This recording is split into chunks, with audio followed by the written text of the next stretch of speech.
안녕하세요. DJ 선아입니다. 오늘의 사연 시작해 보겠습니다.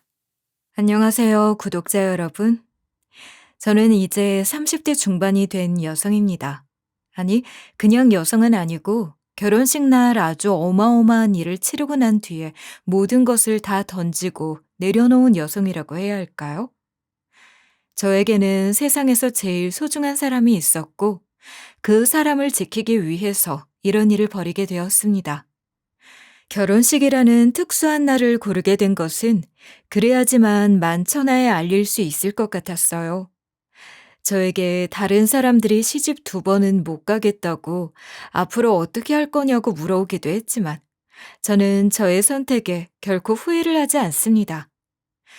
여러분들께 제 이야기를 아주 허심탄회하게 들려드리고 싶습니다. 그럼 지금부터 바로 시작해 보도록 하겠습니다. 저는 어릴 때 부모님을 잃었습니다. 어떻게 보면 시작부터 참 기구한 이야기이지 않을 수 없네요. 부모님을 잃었다는 것이 너무 어릴 때의 이야기라 저에게 뭔가 큰 마음의 상처를 남긴 사건은 아니었지만 그래도 부모님에 대한 결핍이라는 게 조금은 있었던 것 같기도 해요. 잘 모르겠어요. 인지를 했던 시절이 어렸고 저에게 부모님이 없다고 해서 제가 고아로 힘들게 살았던 것은 아니었거든요. 때로는 이 현실이 축복일 수도 있겠다는 생각을 할 만큼 저는 꽤 부족함 없이 자랐습니다. 사실 정확한 기억은 잘 나지 않지만 제 기억 속에 우리 집은 꽤 부유했던 집안이었던 걸로 남아있거든요. 저희 아버지는 의사였고 저희 어머니는 주부였습니다. 어릴 적 기억 속에서 제 어머니는 항상 저와 함께 있던 모습만 남아 있습니다. 제 부모님은 자주 모임에 나가셨는데 그런 날이면 저는 할머니와 함께 시간을 보냈습니다. 할머니는 제 친할머니로 정말 제게 무한한 사랑을 주신 분이셨습니다. 우리 할머니에게 받은 사랑을 따지자면 하루 종일 떠들어도 입이 아프지 않을 것 같습니다. 할머니는 언제나 절 따뜻하게 돌봐주셨습니다. 제 아버지와 어머니가 함께 모임을 가는 날, 저는 할머니와 함께 시간을 보내며 할머니의 사랑을 듬뿍 받았어요. 저희 집은 항상 넉넉했지만 부모님은 항상 바빴고 그 바쁜 와중에도 할머니는 언제나 저와 함께 시간을 보내며 절 돌봐주셨습니다. 할머니는 언제나 제게 웃음을 주려고 했고 그 웃음을 잃지 않게 해주셨습니다. 저희 할아버지는 조금 다르긴 했어요. 할아버지와의 이야기를 이쯤에서 해야 할 것 같아요. 제 할아버지는 제가 태어났을 때 제가 여자아이라는 이유로 전혀 관심을 가지지 않으셨다고 들었습니다.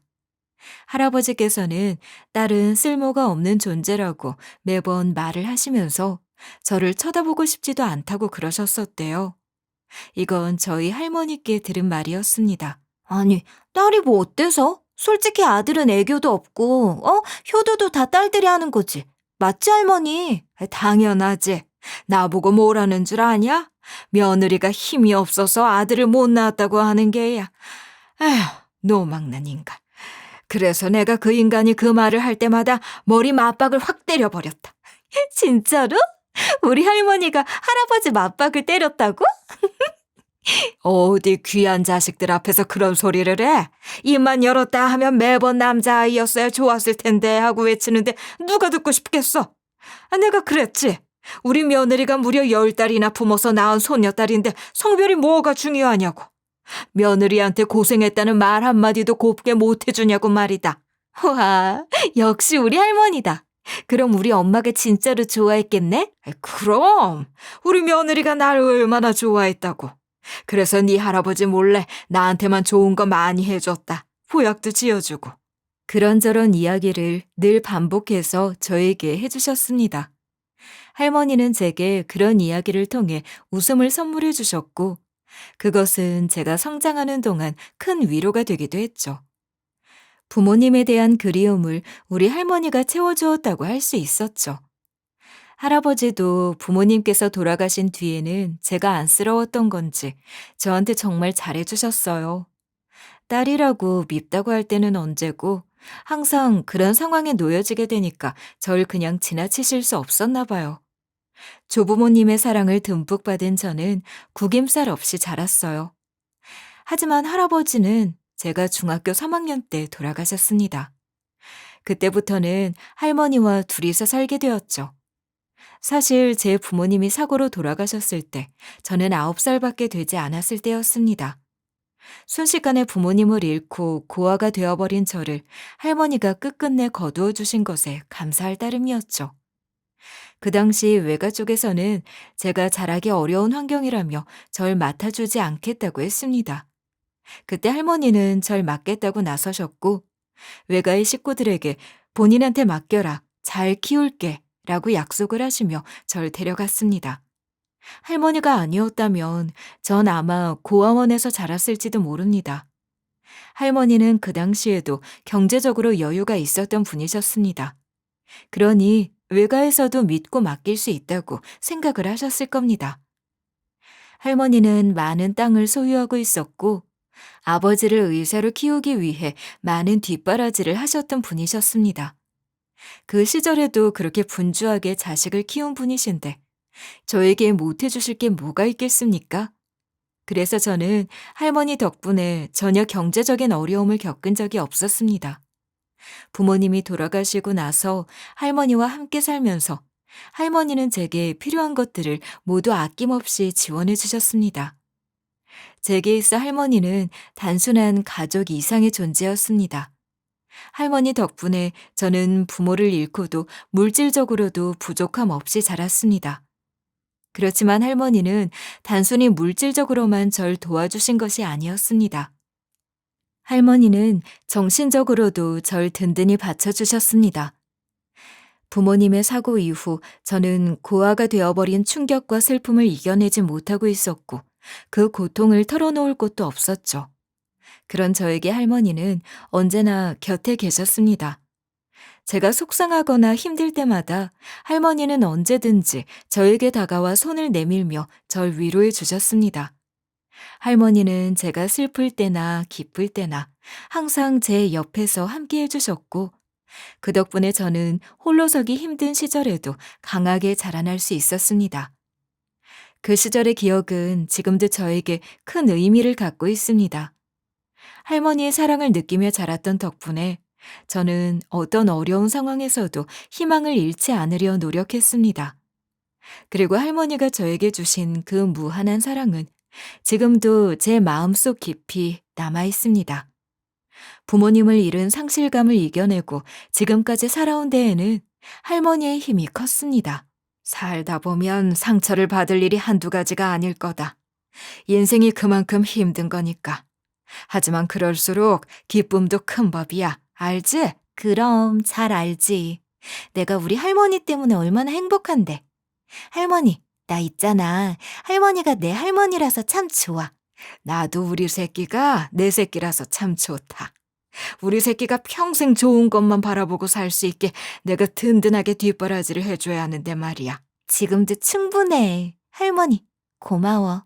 하지만 나이를 먹으면 먹을수록 사람들에게 받는 상처가 생기기 마련이더라고요. 가끔 친구들이 너 엄마 아빠 없어? 하고 물어볼 때도 있었습니다.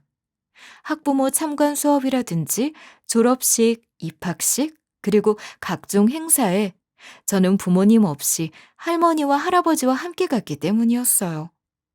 그런 자리에서 가끔씩 부모님에 대해 묻는 친구들의 시선이 어색하게 다가왔던 순간들이 있었습니다. 하지만 그때마다 저는 주눅들지 않았어요. 우리 부모님이 중요한 건 아니잖아. 우리 부모님 사고로 돌아가셨어. 그리고 이건 놀림거리도 아니라고 생각해. 맞지, 그렇지. 놀리려고 그랬던 건 아니고 그냥 궁금해서 물어본 거야. 제가 당당하게 말을 하면 오히려 친구들이 멋쩍어 하면서 저에게 사과를 하더라고요.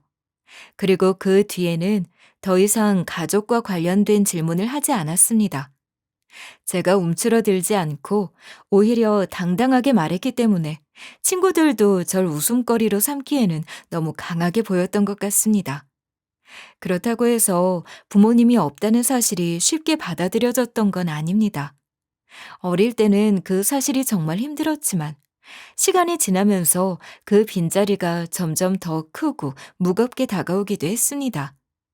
특히 학교 행사나 특별한 날, 친구들이 부모님과 함께 오는 걸 볼 때는 마음 한켠이 허전하고 씁쓸했습니다. 하지만 그런 슬픔을 다른 사람들 앞에서 드러내는 것보다는 그 상황을 어떻게든 이겨내려고 하는 마음이 더 컸던 것 같아요. 저에게 가장 중요한 건 제가 이 상황을 어떻게 받아들이고 극복할 것인가였죠. 제가 이겨낼 수 있었던 이유 중 하나는 바로 할머니의 존재였습니다. 제가 아무리 힘든 일을 겪거나 세상의 시선에 맞서 싸울 때마다 항상 응원을 해주셨으니까요. 우리 손녀는 내가 본 사람 중에 제일 강하고 잘 이겨내는 사람이야. 그리고 말이다. 공부에 너무 부담 갖지 않았으면 좋겠다. 사람이 한 번뿐인 인생을 사는 건데 하고 싶은 일을 하면서 살아야 하지 않겠니? 할머니, 남들은 공부하라고 난리라는데 왜 할머니는 그런 거 하지 말라고 그래? 내가 엄마 아빠가 없어서 큰 기대를 안 하는 거야? 애끼 이놈아. 무슨 그런 말을 해? 난 그저 인생을 살아보니까 본인 스스로가 하고 싶은 일을 찾는 것이 더 중요하다는 생각을 한 거다. 네 아버지가 말이다. 머리는 똑똑했지만 의사는 하기 싫어했거든. 평생 책상에 앉아있고 싶어 했어. 학문을 연구하고 싶어 했다. 정말?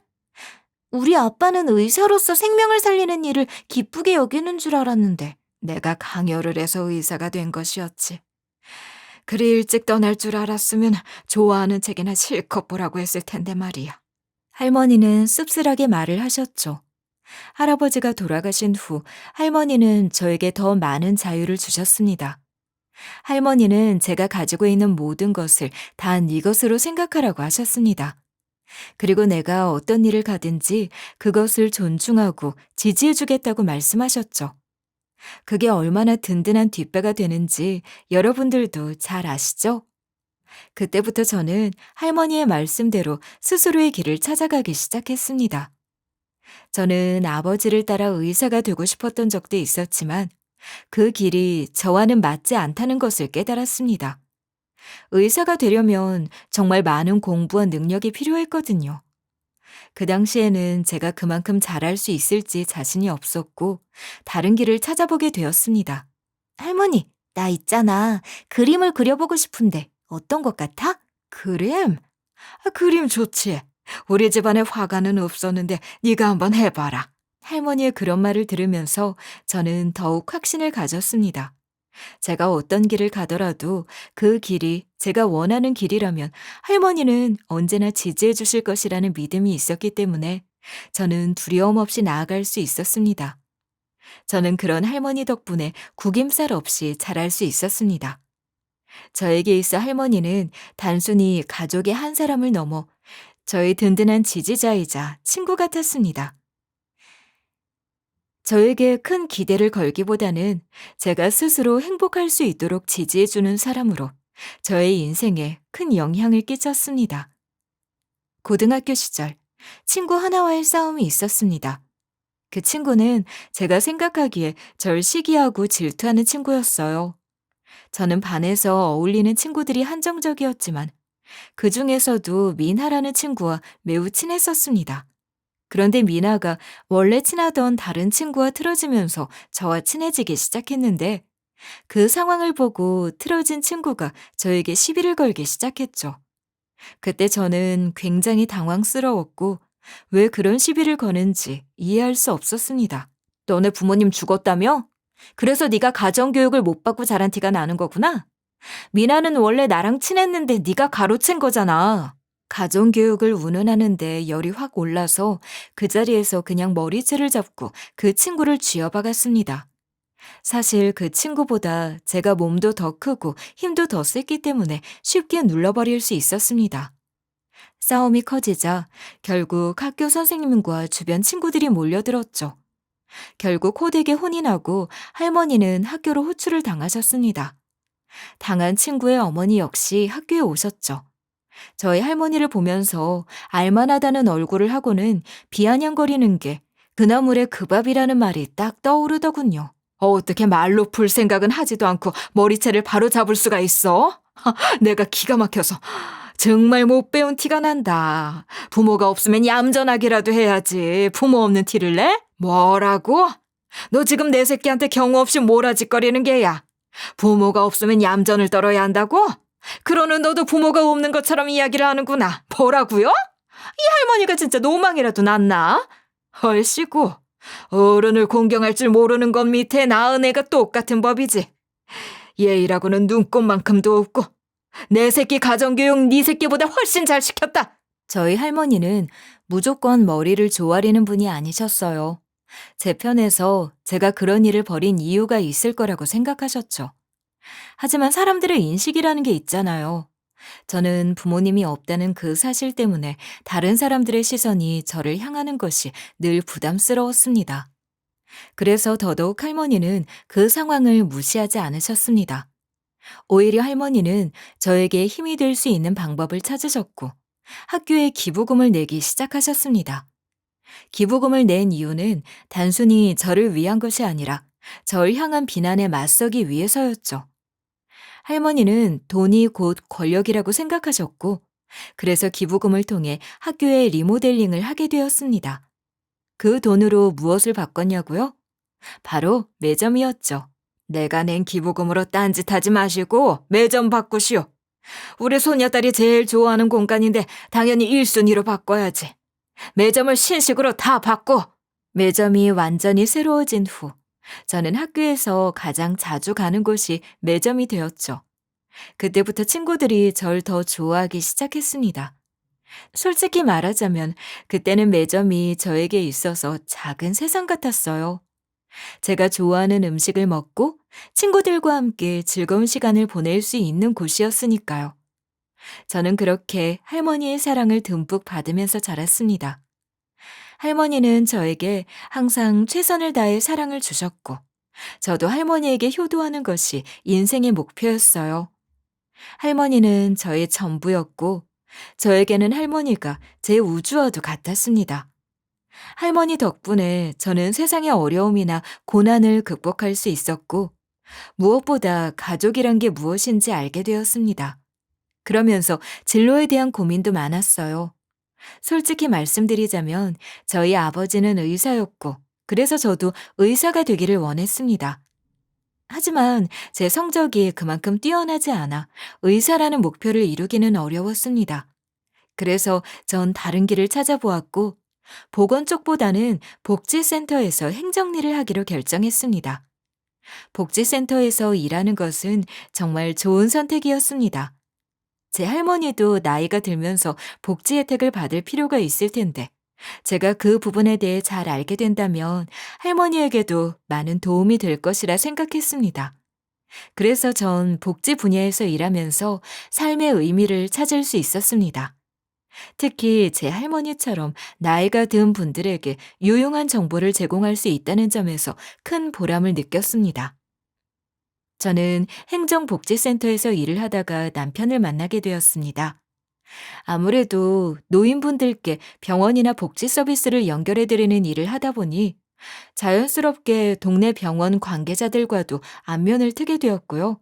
특히 정형외과나 가정의학과처럼 노인분들이 자주 찾으시는 진료과 의사 선생님들과는 자주 마주쳤습니다. 노인분들이 제일 자주 가는 병원이기도 했으니까요. 그러던 어느 날 센터 직원 중 한 분이 그러시는 거예요. 주임님, 이번에 동네 정형외과 새로 생긴 거 아세요? 거기 원장님 진짜 잘생기셨다던데요? 진짜요? 이 동네에서 잘생긴 사람 찾기 진짜 힘든데. 할머님들이 좋아하시겠어요. 좋아하다 마다요.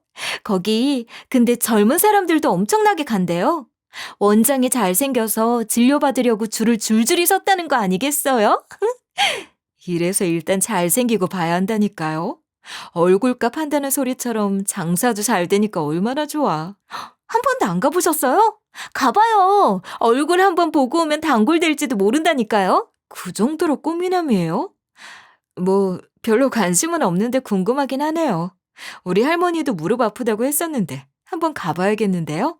정말로 우리 할머니가 무릎이 안 좋으셨기 때문에 저는 할머니를 모시고 직원들이 입을 모아 말을 하던 꽃미남 원장이 있는 정형외과를 방문했습니다.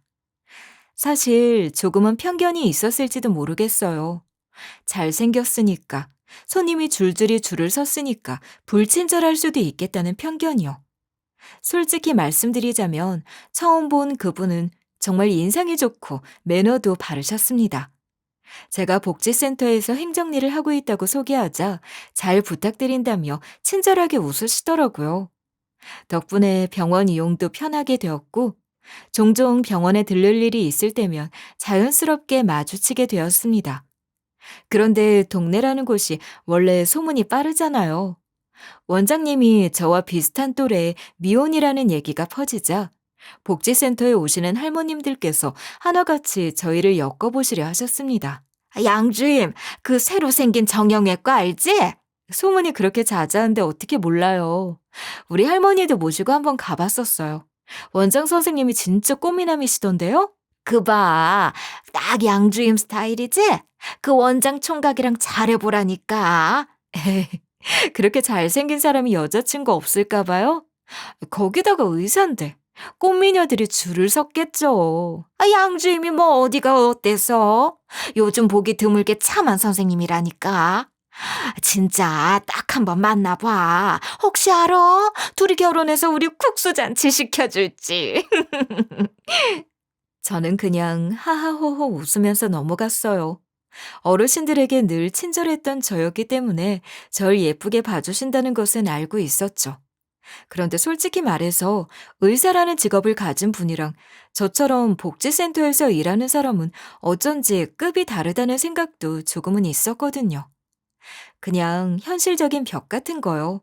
그래서 딱히 잘 될 가능성이라는 것은 없을 거라고 생각을 하고 그런 농담에 장단이나 맞춰가며 넘어갔었죠. 사실 제가 탐낼 사람이 아니라는 생각을 하기도 했었고요. 그런데 그런 저에게 큰일이 닥쳤습니다. 제게는 우주이고 하늘이고 전부였던 우리 할머니께서 갑자기 쓰러지신 거예요. 고열에 시달리시고 몸을 제대로 가누지도 못하시고 무엇보다 다리가 말을 안 듣는다면서 너무 아프다고 말씀하시는데 얼마나 무서웠는지 몰라요. 저는 급히 응급실에 모시고 가려고 구급차를 불렀습니다. 그런데 하필 그 시간에 동네 건물 화재 사고가 나서 구급차들이 전부 출동 중이라는 거예요. 전 할머니를 안고 병원 입구에서 발만 동동 구르고 있었어요. 그때 마침 그 정형외과 원장님이 지나가시다가 절 보신 거예요. 복지사님, 여기서 뭐 하세요? 무슨 일 있으세요? 할머님, 어디 아프세요? 어떡해요. 다리가 안 움직이신대요. 열도 엄청나게 나요. 39도까지 올랐다가 해열제를 먹고 조금 떨어지긴 했는데 그래도 38.6도예요. 구급차는 불렀어요? 불렀는데 근처에 큰 화재가 나서 당장 올 수 있는 구급차가 없대요. 택시도 안 잡히고 어떻게 해야 할지 모르겠어요.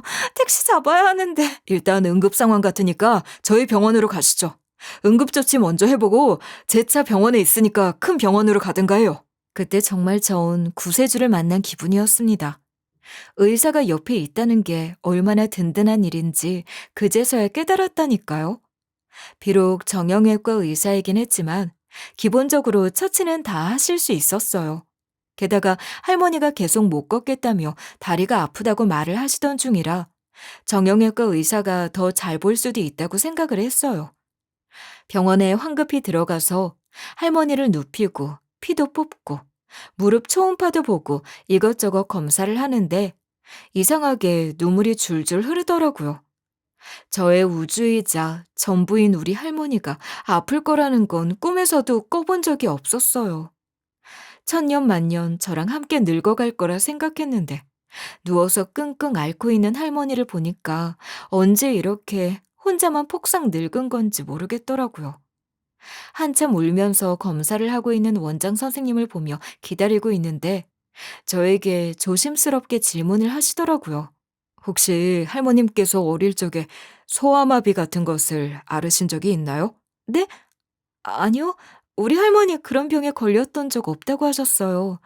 어릴 때부터 흙을 파먹고 자라서 건강 체질이셨다고, 잔병 치레도 안 해봤다고 하셨어요.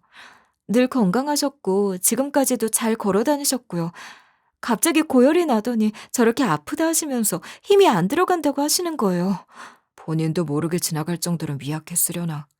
이 증상 말이에요. 소아마비 후유증이랑 유사해요. 보통은 신경외과 쪽 문제로 오해하기 쉽기도 하고요. 제가 이걸 학회에서 연구하고 발표한 적도 있었거든요. 지금은 신경외과에서 일을 하고 있는 제 친구랑요. 그러면 치료를 어떻게 해야 하는지 정확하게 알고 계신 거예요? 치료를 한다고 나을 수 있는 병은 아니지만 그래도 고통은 조금 덜어드릴 수 있죠. 꾸준히 약을 쓰다 보면 호전이 될 수도 있고요. 알고 보니 그 원장님은 전공은 정형외과지만 부전공이 신경외과셨더라고요. 개원 이후에는 정형외과로 진료를 하고 계셨지만 신경계 문제에도 밝으셨던 거예요. 그러시더니 초음파 장비로 할머님 상태를 좀 더 확인해보고 필요하면 바로 친구가 일을 하고 있다는 신경외과 병원으로 연결을 해주겠다 하시며 정말 빠르게 대처해 주셨습니다. 그 순간 저는 정말 눈물이 핑 돌았어요. 평소에 느긋하고 부드럽기만 하던 그분이 일할 때는 얼마나 침착하고 단호하게 환자를 살피시는지, 정말 의사라는 직업이 얼마나 책임감이 필요한지 절실히 느꼈거든요. 무엇보다 저와 할머니에게 한치의 망설임도 없이 손을 내밀어 주셨던 그 진심이 너무나도 고마웠습니다. 그날 이후로 전 그분에게 마음이 많이 열리게 되었죠. 복지센터 일을 하며 누군가에게 도움을 주는 입장이었던 제가 도움을 받는 입장이 되니까 많은 생각이 들었어요. 옆에서 계속 검사를 지켜보는데 우리 할머니가 너무 아파하니까 큰 병원으로 가는 게 좋겠다는 생각이 들더라고요. 아무래도 큰 병원에 가서 진료를 받는 게 좋을 것 같아요. 할머니가 너무 아파하시니까. 대학병원은요, 진료를 한번 받으려면 기본적으로 한 달은 기다려야 해요. 그러지 말고 저랑 같이 이 증상에 대해서 연구를 했던 그 신경외과 전문 병원에 가는 게 좋을 것 같아요. 그렇게 도착한 병원에서 신경외과 의사 선생님이 미리 상황을 들었다며 설명을 이어가셨습니다. 소아마비 후유증과 비슷한 증상인데 알고 보니 뇌 쪽에 문제가 생긴 거라고 하시더라고요. 자칫하면 평생 휠체어에 의지해야 할 수도 있다고 하셔서 머리가 하얘졌습니다. 아이고, 휠체어? 그럴 바에야 그냥 요양원에 들어가는 게 낫지. 나 할머니 없으면 어떻게 살으라고 그런 말을 해. 평생 내가 수발 들면서 모시고 살 거야. 그러려고 복지사가 된 건데 내 새끼 고생시키는 짓을 하라고? 걱정 없이 그냥 요양병원에 들어가고 싶구만. 나한테 그럴 재산이 없는 것도 아니고 요즘 좋은 요양원도 넘쳐나는데 무슨. 저는 끝까지 안 된다고 제 옆에 있어달라고 할머니께 애걸복걸했죠. 결국 할머니는 요양병원에 들어가지 않으시고 그 병원에서 정기적으로 진료를 받게 되셨고 시간이 지날수록 다리에 힘이 더 빠지셨습니다. 앉은 자리에서 일어나기도 힘들어하시고 점점 움직임도 줄어들었어요. 그래서 휠체어를 구매했고 아침마다 제가 할머니를 모시고 출근했죠. 복지센터라는 직장이었기에 가능한 일이었어요. 할머니는 계속해서 민폐를 끼치는 것 같다며 차라리 요양원에 가게 해달라고 하셨어요. 본인 재산까지 다 줄 테니 보내달라고 하시는데 저는 절대 안 된다고 했습니다. 온몸이 굳어도 움직이지 못해도 저는 할머니와 함께 있을 거라고 말씀드렸죠. 할머니도 은근히 그 말을 좋아하시는 것 같았어요. 하지만 직장도 집안도 아픈 사람들 투성이라 제가 지쳐가는 건 어쩔 수 없더라고요. 할머니가 잠드신 밤 9시쯤 저는 혼자 밖으로 나가 근처 편의점 앞 의자에 앉아 맥주를 마시고 있었습니다. 그날따라 마음이 너무 무겁고 서글퍼서요. 그런데 거기서 그 정형외과 원장님을 다시 마주쳤습니다. 저희 둘 다 많이 지쳐 있었던 것 같아요. 그렇게 맥주 한두 캔씩 나누며 서로의 힘든 이야기를 하게 됐고 서로의 마음을 털어놓다 보니 점점 마음까지 통하게 되었어요. 자연스럽게 저희는 연인이 되었습니다. 그런데 이 사람 제가 생각을 했던 것보다 훨씬 더 대단한 사람이더라고요. 정형외과 의사다 보니 재활치료나 물리치료도 하잖아요. 우리 할머니를 직접 모셔다가 도수치료도 해주고 물리치료도 시켜주고 하는 겁니다. 저도 일을 하니까 직장에 있는 시간에는 확실히 할머니를 챙기기 어려워서 간병인을 두었었는데 그 간병인이랑 연락을 하면서 우리 할머니를 병원에 모시고 와서 손수 치료를 담당하고 있었던 겁니다. 매번 고마워서 어떻게 하지? 이렇게까지 신경을 써줄 거라고는 생각도 못했어. 이쯤 되니까 내가 미안할 정도인데. 뭘 이런 걸로 미안한 마음이 들어. 내가 사랑하는 사람이 우주이자 전부라는데 내가 어떻게 가만히 있을 수 있겠어? 이 정도는 해야지. 사실 만난 지 얼마 되지도 않았고 사랑이라는 말을 듣는 게 좀 우습긴 했지만 그래도 진심이 느껴져서 너무 고마웠습니다. 이 관계가 얼마나 갈지는 모르겠다는 생각도 했는데 예상보다 훨씬 길게 이어졌어요. 그렇게 1년 동안 할머니는 신경외과 다니면서 약도 복용하시고 재활치료도 계속 받으셨어요. 하지만 결국 다리를 아예 움직이지 못하게 되셨어요. 전 너무 슬펐고 마음이 무거웠습니다. 그 후 저희는 결혼을 결심하게 됐어요. 양가 상견례 자리엔 당연히 휠체어를 탄 할머니를 모시고 갔죠. 그런데 시어머니 되실 분이 그 자리에서 대놓고 불편한 티를 내시더라고요. 예비 신랑의 인성이 좋았기 때문에 예비 시댁의 그런 반응은 조금 의외이긴 했습니다. 몸이 불편하신 할머님을 모시고 올 줄은 몰랐네. 어쩐지 우리 아들이 꼭 여기서 해야 한다고 하더니만 휠체어 타고 오기 편해서 그랬던 거구나. 양해해 주셔서 감사합니다. 저에게는 부모님보다 더 큰 존재이신 할머니라서요. 그래, 대충 들었다. 조실부모한데다 할머니와 둘이 평생을 살았다고? 할머님도 대단하시네요. 손녀딸이 의사 남편 만나게 돼서 좋으시겠고요. 그 말에 가시가 살짝 있더라고요. 우리 할머니도 미묘한 그 말을 눈치챈 건지 콧방귀를 끼셨습니다. 저희 할머니도 성격 만만치 않으신 분이잖아요. 뭐 우리 손녀딸만 좋은 일이겠소? 남녀가 손바닥이 마주쳤으니 소리도 나는 법이지. 내가 다리는 불편해도 정신은 멀쩡하오. 무슨 뜻으로 하는 말인지 잘 알겠구먼. 예? 뭐 틀린 말은 아니잖아요. 복지센터에서 일을 하는 행정직원이 의사한테 시집 가는 건데 평생 돈 걱정 없지 않겠어요?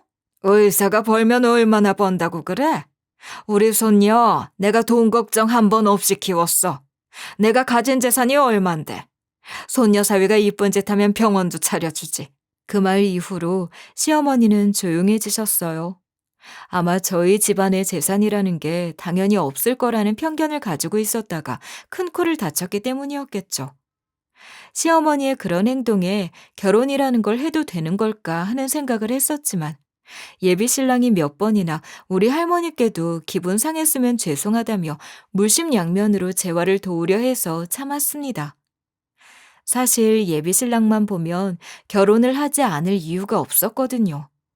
그렇게 결혼 준비를 하는 동안에는 막상 시어머니의 간섭이 없었습니다.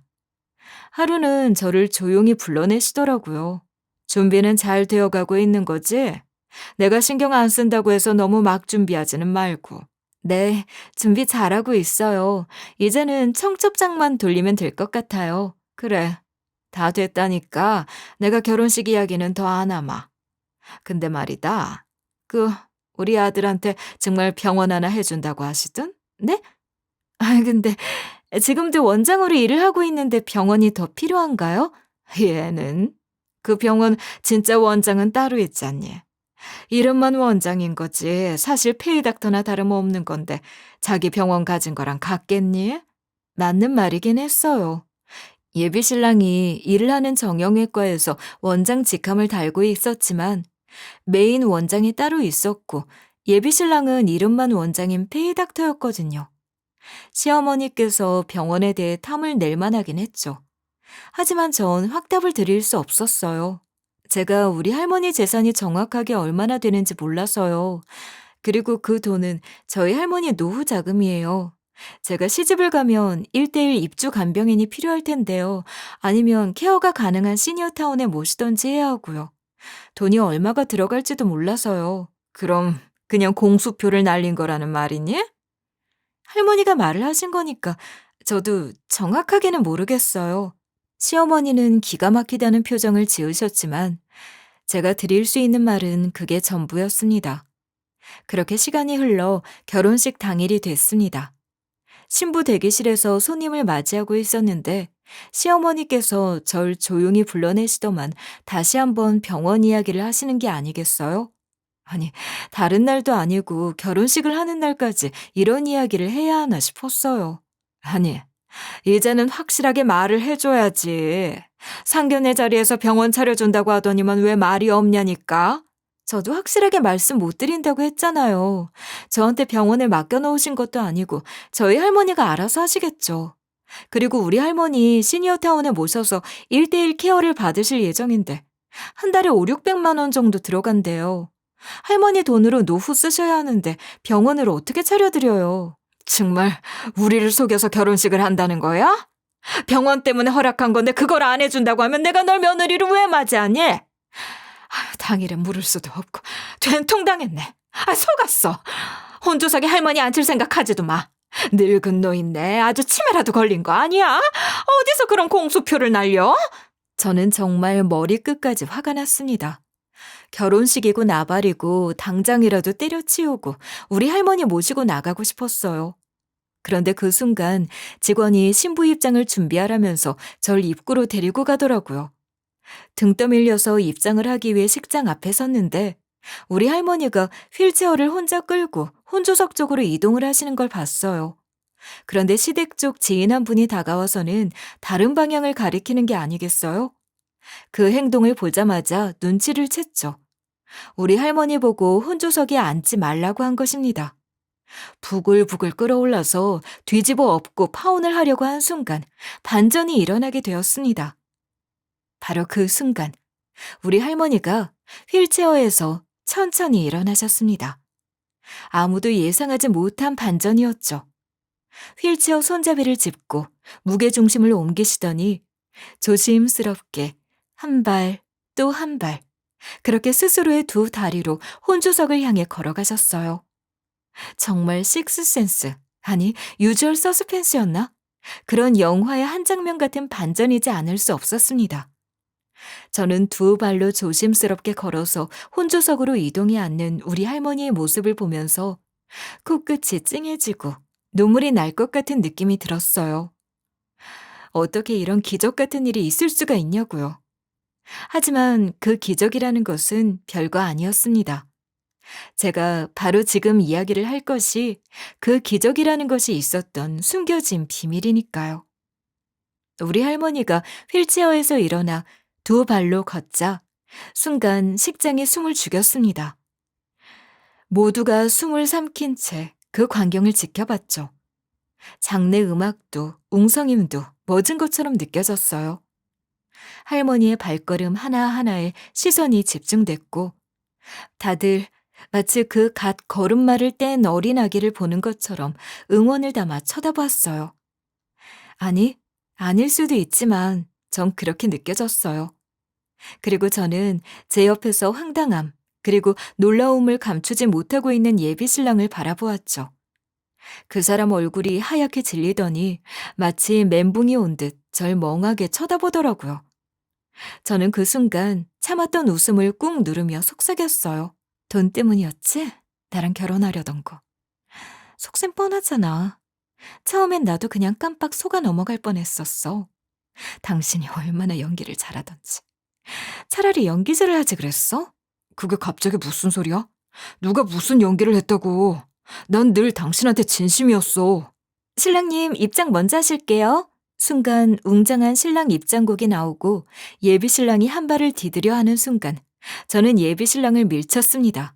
그리고 당당하게 신랑 입장곡에 맞춰서 제가 드레스 자락을 손에 들고 당당히 혼자서 성큼성큼 입장을 했습니다.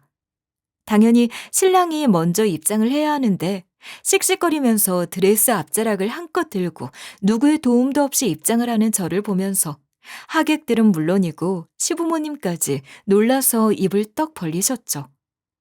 시어머니께서는 지금 뭐하는 짓이냐는 얼굴로 이마를 부여잡고 고개를 푹 숙이셨습니다.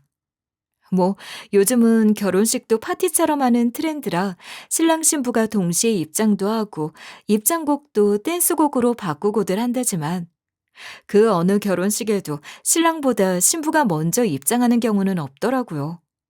시아버지께서는 그 결혼식 분위기 자체가 입에 오르락 내리락 하는 논란거리가 될 것 같았는지 저를 있는 힘껏 째려보셨습니다.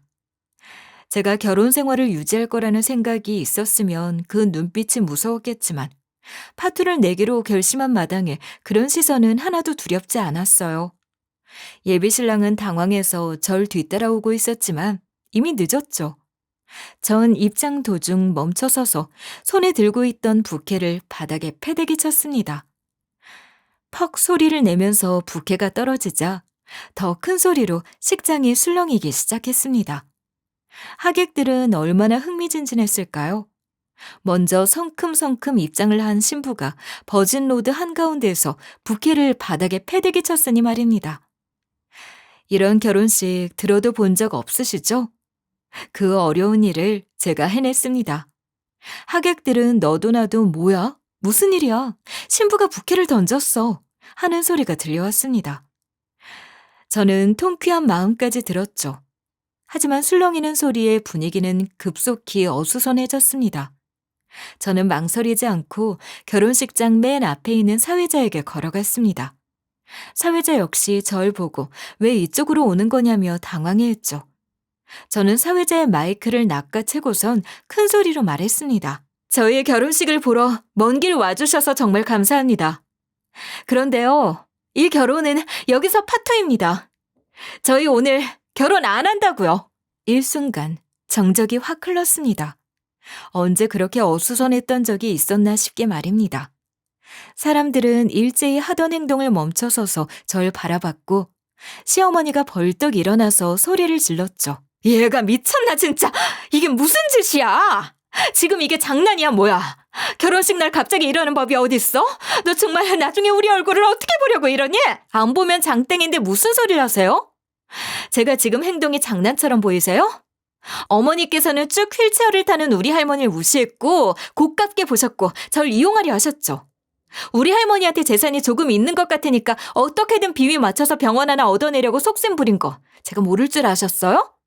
그러니 결혼 준비를 하는 내내 잔소리도 꼭 참으셨겠죠. 자기야, 지금 무슨 소리 하는 거야? 그런 거 아니야. 사랑하니까 결혼하는 거지 병원은 무슨. 정말 네 양심에 손을 얹고 그런 말 할 수 있어? 나 다 알아. 네가 우리 할머니한테 어떤 짓 했는지. 이 속셈이 뻔한 인간들아. 우리 할머니 재산을 어디서 어떻게 들었는지 몰라도 그것 때문에 사람이 해서는 안 될 짓까지 했다는 거 다 안다고 이 돌팔이야. 이게 진짜 정신이 나갔구나. 누가 누구 보고 돌팔이라는 거야? 우리 아들 인생에 얼마나 큰 쪽팔림을 주려고 손님까지 다 초대한 이 결혼식장에서 그딴 소리를 짓거리고 있어. 정말 몰라서 물어요?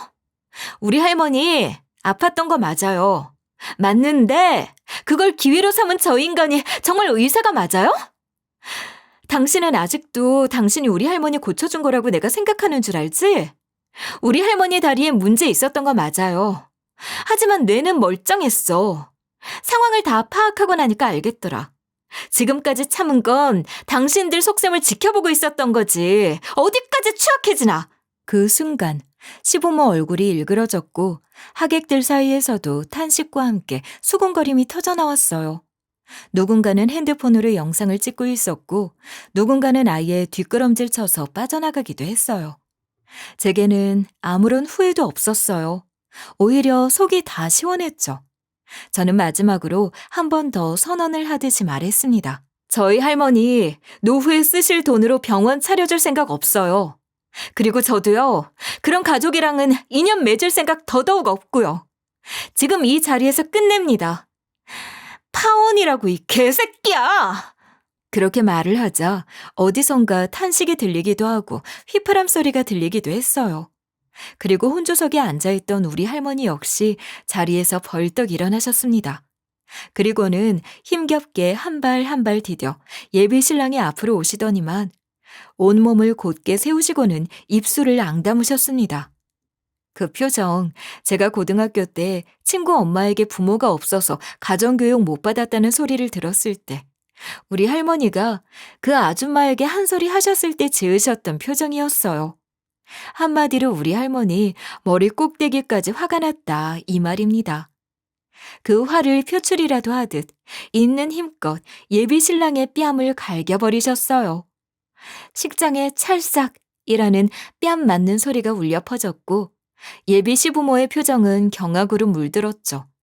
소리도 장면도 그야말로 충격 그 자체였습니다. 감히 감언이설로 우리 소녀를 꼬여낸 것도 모자라 돈에 눈이 멀어서 멀쩡한 내 두 다리에 이런 짓을 해? 이 썩을 놈! 예비 신랑은 그 자리에 얼어붙었습니다. 뺨을 맞은 자리엔 벌써 붉은 자국이 선명했고 그는 당황해서 눈을 깜빡이며 주위를 둘러보았죠. 그 사람의 지인들부터 시작해서 동료 의사들의 그날 혼조석에 앉아 있었던 시댁 식구들조차 웅성이며 얼굴을 찌푸렸습니다. 할머니 입에서 나온 두 다리에 분명히 뭐가 있다는 생각이 들었기 때문이었을 겁니다. 실제로 맞기도 했고요. 저는 마이크를 다시 들고 또렷하게 우리 할머니에게 어떤 일이 있었는지 설명을 해야 했습니다. 그렇지 않으면 어쩌면 제가 미친년처럼 보일 수도 있었기 때문이었죠. 여기에 뭐 예비 신랑네 지인만 있었겠어요? 제 지인들도 있었으니 이제는 진실을 말해야 할 때가 온 것입니다. 여러분, 우리 할머니가 앓으셨던 병은 신경 근위축증입니다. 약물 치료로 호전이 가능한 병이에요. 그런데 저 인간이요. 정형외과 전문이라는 작자가요. 의도적으로 병명을 왜곡했어요. 그리고 이 모든 것은 오진이 아니고요. 계획적으로 벌인 일이었습니다. 물론 할머니가 아팠던 것은 계획할 수 없는 진짜 아픔이었지만 다른 병이라며 엉뚱한 치료를 하게 한 건 저 인간의 계획이었다고요. 순식간에 식장 안은 술렁이었습니다. 의사가 어떻게 환자에게 이런 짓을 할 수 있겠어요. 당황한 예비 신랑은 손을 휘저으며 변명을 했습니다. 그 모습이 얼마나 몸아려운 개새끼 같던지요. 무슨 소리를 하는 거야? 의사는 나야. 넌 아무것도 모르면서 그런 소리를 하고 있어. 너 알고 있었잖아. 우리 집에 재산이 넉넉하다는 거. 복지센터에 찾아오는 할머님들이 나랑 엮어주려고 우리 집에 돈 많다고 병원 2개, 3개 차려줄 수 있다고 말을 했었다며? 내가 고등학교 시절에 학교에 기부금을 낸 것까지 할머님들이 다 말했다고 그러셨어. 난 몰랐지. 당신이 내 배경을 모르는 줄 알았다고. 동네에 퍼진 소문까지 싹 다 주워 듣고 일부러 접근한 거잖아, 돈 때문에. 예. 그걸 우리 아들이 알았다는 증거라도 있니? 어? 이게 지금 누구를 망신 주려고 없는 말을 지어내? 아유, 오해예요. 다들 오해라고요. 우리 아들은 몰랐어요. 하지만 아무도 그 말을 믿지 않았어요. 그 순간 분위기는 이미 저희 쪽으로 완전히 기울었으니까요. 그럼 우리 할머니를 일부러 걷지 못하게 만든 건 어떻게 설명하실래요? 이 사람 할머니 증상을 보고 그게 신경 문제 아닌 거 바로 알았어요. 정형외과 의사가 신경근위축증을 모를까 봐요? 하지만 할머니가 요양원에 들어가게 되면 재산을 제가 물려받을지도 모른다고 생각했겠죠. 그 재산 때문에 다른 병이라고 한 겁니다. 식장은 조용해졌고 사람들의 눈빛이 점점 예비 신랑에게 향했습니다. 그 시선이 엄청나게 부담스럽게 느껴졌어요. 저에게 향한 것도 아니었는데 부담스러울 정도였으니 이 사람에게는 얼마나 부담이었을지 상상조차 안 되더라고요. 신경외과 다니는 친구에게 부탁해서 뇌성마비 환자들이 먹는 약을 처방하게 했습니다. 일부러요. 증상이 심해지고 휠체어를 타게 만들었고 제가 할머니는 이제 못 걷는다고 믿게끔 연출했어요. 치료를 늦춘 거죠. 무슨 소리를 하는 거야? 여기 지금 내 동료 의사들도 다 있다고. 맞잖아, 네가 한 짓. 그렇게 휠체어 탄 우리 할머니 보고 결혼하자 했던 거예요. 결국 내가 할머니 재산 물려받을 테니까. 그 돈으로 병원 차리고 꿈 이루고. 나중엔? 어쩌면 이혼하겠다고 말했을지도 몰라요. 그쯤 되면 병원도 있고 돈도 있고 더 이상 날 쓸모 없게 생각하겠지. 아니야, 오해라니까? 일어난 적도 없는 일을 가지고 왜 나를 음해? 나 정말 당신 사랑한다고. 그런 적 없다고? 그래서 일부러 오늘 당신 지인들, 아니 동료 의사들이 있는 이 결혼식장에서 밝히는 거야. 다른 데서 이야기했으면 오진이었다, 오해다 하고 발뺌하면 그만이었겠지만 의사들이라면 이 거짓말이 얼마나 어이가 없는 건지 알겠지. 여기 있는 모든 사람들이 증인이라고. 예비 신랑은 계속해서 억울하다는 듯이 말을 했어요. 온갖 변명을 늘어놓았지만 정작 내용은 없었죠. 그저 저를 사랑한다는 말만 하면서 그럴싸하게 표정 연기까지 하더라고요. 그래서 전 이제 끝을 장식해야 한다고 생각했습니다. 그래서 하객들 자리에 어색하게 앉아서 이러지도 저러지도 못하고 발을 동동 구르고 있는 의사 한 명을 가리켰어요. 네, 그 의사는 남편과 절친이라던 신경외과 의사였습니다. 그 사람도 공범이지 않겠어요? 우리 할머니에게 소아마비 환자들이 먹는 약을 계속 처방해주고 있었던 사람은 바로 그 사람이었잖아요. 그래? 그럼 네 친구, 저기 앉아있는 그 의사가 대신한 짓이야? 네가 한 게 아니라? 그 순간 예비 신랑의 친구라는 의사가 벌떡 일어났어요. 얼굴이 시뻘개진 채로요. 본인까지 생매장 당하게 생겼으니까 그 신경외과 의사의 입이 열릴 수밖에 없었죠. 독박을 쓸 순 없을 거 아닙니까? 저는 바로 이 상황을 기다렸어요. 속이 뻥 뚫리는 듯 했죠. 야, 너 진짜 양심 어디다 팔았냐? 문자 보낸 거 내가 다 갖고 있어. 누구 앞길 좀 막아달라며 환자 하나 가는데 대충 뻥 좀 쳐줘라 했잖아. 친구라고 믿어서 내가 그런 짓을 도와줬는데 네가 지금 입 다물고 나한테 떠넘기려고 해? 그 말에 식장이 터졌어요. 여긴 결혼식장이 아니라 폭로 현장, 현실판 그것이 알고 싶다 촬영장이 돼버렸죠. 사람들은 정말 너도 나도 소리를 지르며 화를 내기도 했어요. 예비 신랑과 시댁 식구들에게 손가락질을 하며 분노를 멈추지 않았죠. 야, 너 지금 이렇게 나오면 어떡해? 너라도 입을 다물고 있어야지. 미쳤냐? 동료 의사들 앞에서 내가 독박 쓰게 생겼는데 너 진짜 양심 챙기고 살아라. 뒷공문이 빠지게 신경외과 의사가 도망을 가자 모든 시선은 다시 예비 신랑에게 몰렸고 그제서야 얼굴에서 식은땀을 흘리기 시작했어요. 저에게 잘못했다고 여기까지 하고 둘이 다시 이야기를 하자며 상황을 모면하려고 하는데 저는 쐐기를 박았죠. 내가 대학병원 가서 진단받은 거 말 안 했냐? 정형외과, 신경과 다 돌았어. 신경근 위축증이라는 말을 듣고 얼마나 황당했는지. 약 먹고 일주일 만에 우리 할머니 다시 걷게 됐어. 속일 사람을 속여야지. 그게 의사냐? 의사 가운 입은 사기꾼이지? 왜냐면 그날 결혼식 절반이 우리 할머니 지인들이었거든요. 요양보호사 친구, 교회 권사님들, 시장 상인분들까지 초대했는데 다들 웅성거리면서 말하더라고요. 의사면 뭐하냐, 돌팔이다. 멀쩡한 사람 하나 골로 보낼 뻔했다. 아주 난리였죠. 그중에는 저랑 예비 신랑을 엮으려고 했던 할머님들도 있었는데 하나같이 미안해서 어쩔 줄 몰라 하는 표정이셨어요. 결국 모든 것이 폭로되자 예비 신랑은 무릎을 꿇었습니다. 내가 잘못했어. 제발 경찰에 신고만 하지 마.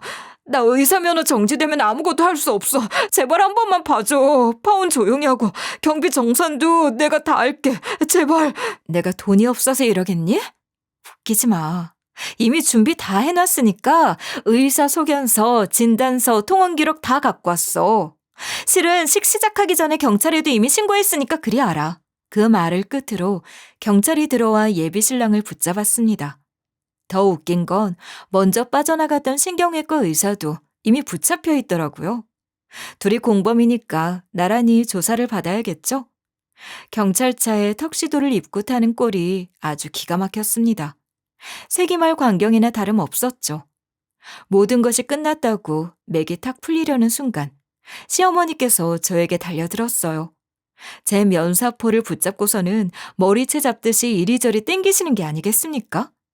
너무 불시에 당해서 제가 속수무책으로 당하고 있었죠. 시어머니는 악을 바락바락 쓰셨어요. 우리 아들의 인생을 망치고도 행복할 수 있을 것 같냐면서 고작 복지센터 직원이 뭐 하는 짓이냐고 의사랑 급이 같은 줄 아냐. 뭐 아주 아무 말이나 뱉더라고요. 그런데 갑자기 머리를 잡고 있던 시어머니의 손이 확 떨어져 나가더니만 쿵 소리가 나는 것 아니겠습니까? 우리 할머니가 글쎄 한복을 입은 채로 달려와서는 시어머니에게 발차기를 날려버린 것입니다. 슛! 감히 내 귀한 손녀의 머리채를 잡아? 이 버러지 같은 것들 누가 누굴 속여? 도대체 지들이 잘한 게 뭐가 있다고 큰 소리야? 아이고 내 꼬리뼈. 아이고 내 뼈 나갔다. 아이고. 잘 됐네. 그 아들놈한테 가서 고쳐달라고 하면 되겠구만. 아니, 돌팔이라서 고쳐달라고 하면 엉뚱한 짓 하는 거 아니여? 내가 혹시 몰라서 대학병원에 가본 게 천만다행이었지.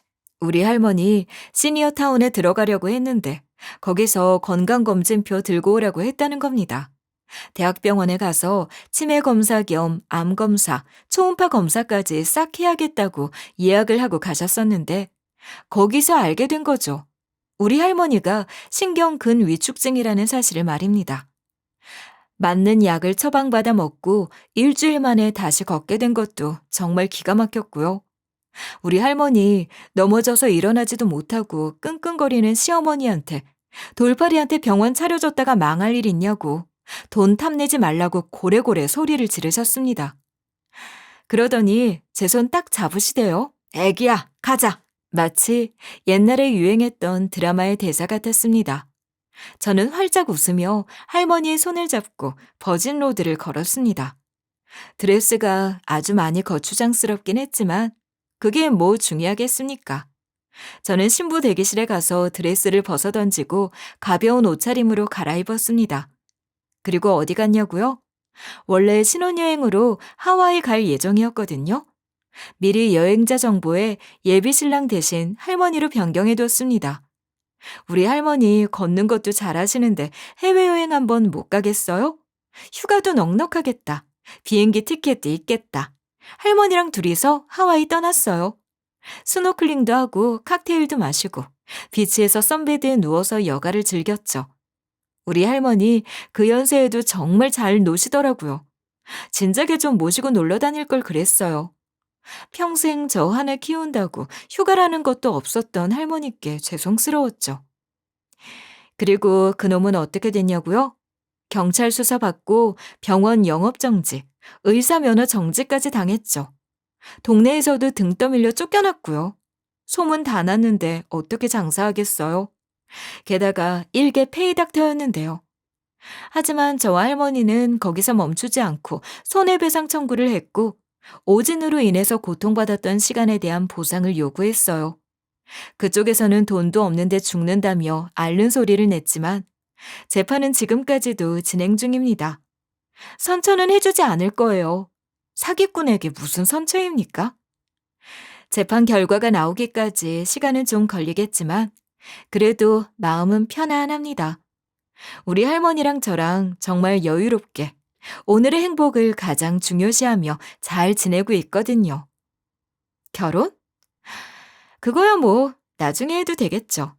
정말 모든 것을 이해할 수 있는 사람이 나타나길 바라며 제 사연을 마치겠습니다.